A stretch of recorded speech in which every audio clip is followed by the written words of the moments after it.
ನನ್ನ ಹೆಸರನ್ನ ದುರ್ಬಳಕೆ ಮಾಡ್ಕೊಂಡಿದ್ದಾರೆ. ಆ ದುರ್ಬಳಕೆ ಮಾಡ್ಕೊಂಡಿರೋದ್ರಿಂದ ಕೆಲವರೆಲ್ಲರೂ ಕೂಡ ನನ್ನ ಮೇಲೆ ಸಂಬಂಧ ಇದೆ ಅಂತೇಳಿ ತಿಳ್ಕೊಂಡು ಸಾಕಷ್ಟು ಹಣವನ್ನ ಕಳ್ಕೊಂಡಿದ್ದಾರೆ. ಅವರ ಹೇಳಿಕೆಗಳಿಗೆ ಸಂಬಂಧಿಸಿದಂತೆ ಕೆಲವೊಂದು ಪ್ರಶ್ನೆಗಳು ಇದ್ದದ್ರಿಂದ ಸಮಯ ಬಹಳಷ್ಟು ಮುಗೀತು. ಇನ್ನೂ ಅನೇಕ ವಿಚಾರಗಳನ್ನು ಕೇಳಬೇಕು ಅಂತ ಹೇಳಿ ಇನ್ನೊಂದಿನ ಬರಬೇಕು ಅಂತ ಹೇಳಿದ್ದಾರೆ. ಅದಕ್ಕೆ ಸಹಮತಿಯನ್ನು ವ್ಯಕ್ತಪಡಿಸಿದ್ದಾರೆ.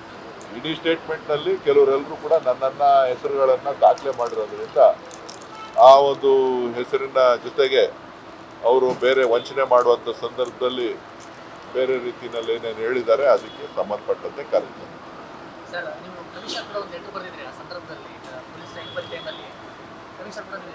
ಅದು ಕಮಿಷನರ್ ಅವರಿಗೆ ಪತ್ರ ಬರೆದಿದ್ದೆ.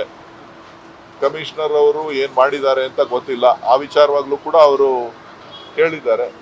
ಅದನ್ನ ತಿಳ್ಕೊಂಡು ಮತ್ತೆ ಮಾಹಿತಿಯನ್ನ ಅವ್ರಿಗೆ ನಾನು ಒದಗಿಸ್ತೇನೆ.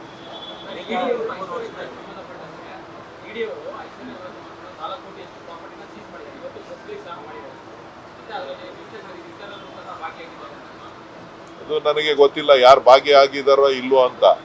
ನಾನಂತೂ ಯಾವುದಕ್ಕೂ ಭಾಗಿದಾರ ಅಲ್ಲ. ಇಲ್ಲ.